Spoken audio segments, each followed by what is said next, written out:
Zamislite mapu Evrope na kojoj Istanbul ne postoji. Zamislite svet u kojem se na vrhu Aja Sofije ne sija polumesec, već zlatni krst Nemanjića. Zamislite Bosfor gde straže ne viču na turskom, već na čistom srpskom jeziku. To nije bajka, to nije ludačka mašta, to je plan koji je bio na stolu, to je realnost koja nam je oteta u jednoj jedinoj kobnoj noći. Godina je 1355. Zima. Najmoćnija vojna sila koju je Balkan ikada video stoji spremna. Pred njom drhti papa u Rimu, pred njom kleče bugarski boljari, a u Carigradu, u tom centru sveta, vlada samrtni strah. Znaju ko dolazi. Dolazi onaj koga zovu silni, dolazi čovek koji ne gubi bitke. Svi putevi ka Zlatnom rogu su već bili u srpskim rukama. Obruč je bio stegnut. Dušan nije hteo samo da opljačka grad, kao što su to radili krstaši. Ne, on je hteo nešto mnogo veće. On je hteo krunu istoka. Hteo je da Srbija postane naslednik Rima. Da je poživeo samo još 10-20 godina, svet bi danas izgledao neprepoznatljivo. Prva stvar koja bi se desila je pad Carigrada. To je bilo neizbežno. Vizantija je bila mrtvac koji hoda, razjedena građanskim ratovima. Dušanova teška konjica, predvođena onim čuvenim nemačkim gardijskima od 2 metra, probila bi te drevne zidine kao kulu od karata. Zamislite taj trenutak. Dušan silni, na belom konju u punom carskom oklopu, ulazi kroz zlatnu kapiju. Njegova senka pokriva istoriju.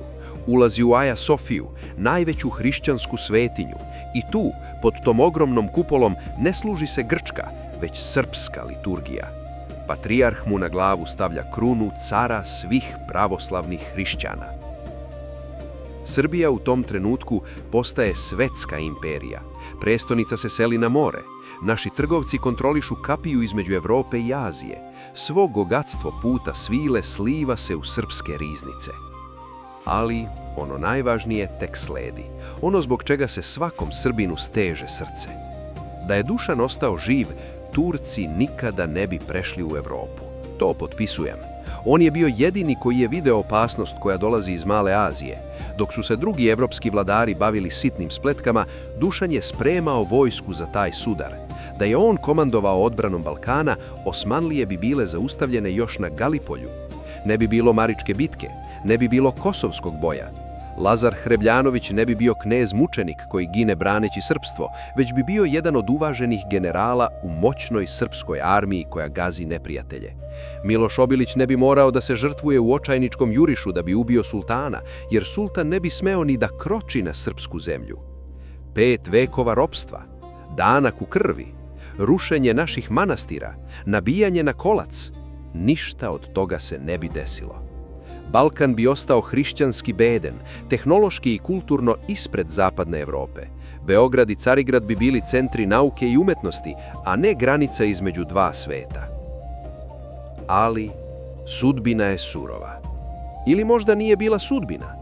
20. decembra 1355. godine u selu Đavolto, pod misterioznim okolnostima, srce diva prestaje da kuca. Imao je samo 47 godina. Bio je u punoj snazi. Zvanična verzija kaže groznica, ali ko u to veruje? Kome je najviše smetalo stvaranje srpskog carstva, na 3 mora? Kome je smetalo da Srbi postanu vladari sveta? Spisak osumnjenih je dugačak, od potrova u peharu do plaćenika u mraku. U tom trenutku kada je Dušan izdahnuo, sat istorije je stao za nas. Umesto carstva dobili smo rasulo, umesto pobede dobili smo tragediju. Umesto Carigrada dobili smo Kosovo. I zato, kada danas gledate kartu Evrope, nemojte gledati granice kakve jesu. Zatvorite oči i setite se onoga što je moglo biti. Setite se da u našem narodu i dalje teče krv onih koji su bili spremni da vladaju svetom. Dušan Silni nije samo istorijska ličnost, on je dokaz zašta smo sposobni kada smo jedinstveni i kada nas vodi čvrsta ruka. Carigrad je možda ostao san, ali snaga koja je htela da ga osvoji, ta snaga je i dalje u nama. Pitanje je samo da li imamo hrabrosti da je probudimo. Dušan Silni je možda umro 1355. ali ideja o snažnoj, poštovanoj i moćnoj Srbiji ne sme da umre nikada. Ako verujete da je smrt cara Dušana promenila sudbinu sveta, lajkujte i šerujte ovaj video i napišite u komentarima da li mislite da bi car Dušan uspeo da sačuva Evropu od Turaka. Ja sam veliki arhivist. Do sledećeg gledanja čuvajte istoriju.